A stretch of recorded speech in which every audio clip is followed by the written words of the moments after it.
జుట్టు సంరక్షణ కోసం ఇవాళ మనం షాంపూలు మొదలుకొని డైల వరకు అనేక ఉత్పత్తుల్ని వాడుతున్నాం. అయితే ఏది పడితే అది కొనేసి వాడేస్తున్నాం కానీ వాటిలో మన జుట్టుకు ఏది మంచిది, ఎలాంటి షాంపూను వాడాలి, కండిషనర్ వాడాలా వద్దా అనే విషయాలపై మనలో చాలా మందికి అంతగా అవగాహన ఉండటం లేదు. అలాగే తలకు నూనె పెట్టుకోవడం పైన కూడా చాలా సందేహాలున్నాయి. ఇక జుట్టుకు రంగేయడం విషయానికి వస్తే డైలను ఎంపిక చేసుకోవటం దగ్గర నుంచి వాటిని అప్లై చేయటం వరకు చాలా జాగ్రత్తలే తీసుకోవాల్సి ఉంటుందని చెబుతారు డాక్టర్లు. జుట్టు సంరక్షణ కోసం వాడే కెమికల్స్ విషయంలో ఎలాంటి జాగ్రత్తలు తీసుకోవాలో ఇప్పుడు తెలుసుకుందాం. ఇప్పుడు కొంతమందికి ఆయిలీ స్కాల్ప్ ఉంటుంది. వాళ్ళకి ఏ షాంపూస్ వాడాలని అడుగుతుంటారు.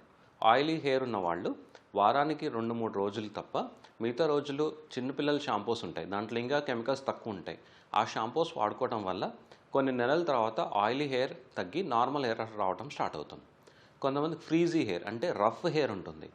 వాళ్ళల్లో కండిషనింగ్ షాంపూస్ ఉంటాయి. అంటే డైమెథికాను, తర్వాత కోకో బటరు, షియా బటర్ అనే షాంపూస్ ఉంటాయి.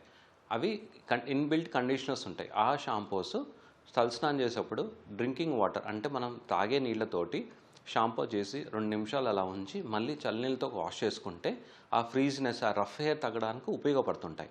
థిన్ హెయిర్ ఉంటాయి, పల్చగా హెయిర్ అవుతూ ఉంటాయి. ఏ షాంపూస్ వాడాలని అడుగుతుంటారు. వాళ్ళలో కఫీన్ కానీ ఇంకా బయోటిన్ షాంపూస్ ఉంటాయి. ఈ షాంపూస్ కూడా మనం డ్రింక్ చేసే వాటర్ తోటి వారంలో 1 రోజు కానీ 2 రోజులు కానీ షాంపూ చేసుకుంటూ మిగతా డేస్లో చిన్నపిల్లలు వాడే షాంపూస్ లేదంటే నురుగు తక్కువ వచ్చే షాంపూస్ వాడుకోవడం వల్ల హెయిర్ ఫాల్ కొంచెం అన్నా మనము అరికట్టవచ్చు. ఈ షాంపూస్ కాకుండా కండిషనర్స్ ఉంటాయి. వీటిలో leave on conditioners, immediate conditioners and fast conditioners 3 రకాలు ఉంటాయి. లైక్ షాంపూయింగ్ కండిషనర్స్ అంటాం. అంటే షాంపూలో ఇందాక చెప్పినట్టు ఇన్బిల్ట్ కండిషనర్స్ ఉంటాయి. ఇవి షాంపూ చేసినప్పుడు మనం తలస్నానం చేసుకుంటే సరిపోతుంది. లీవ్ ఆన్ కండిషనర్స్ అంటాం. లీవ్ ఆన్ కండిషనర్స్ అంటే మనం తలస్నానం చేసి షాంపూ చేసి వాష్ చేసుకున్న తర్వాత మళ్ళీ ఆ తడి హెయిర్ పైన 2-5 నిమిషాలు ఉంచుకొని మళ్ళీ వాష్ చేసుకునేదాన్ని లీవ్ ఆన్ కండిషనర్స్ అంటాం. లాంగ్ లాస్టింగ్ కండిషనర్స్ అంటాం. ఇవి ఇంకా ఎక్కువసేపు మనకు అప్లై చేసుకోవడం వల్ల ఆ హెయిర్ కండిషన్కి అందుబాటులో ఉంటాయి. తర్వాత ఏ హెయిర్ ఆయిల్స్ వాడాలని అడుగుతుంటారు. హెయిర్ ఆయిల్ మనకి కండిషన్ లాగా పనిచేస్తుంది తప్ప అది ఎటువంటి మనకి హెయిర్ గ్రోత్కి కానీ హెయిర్ ఫాల్కి కానీ ఉపయోగపడదు.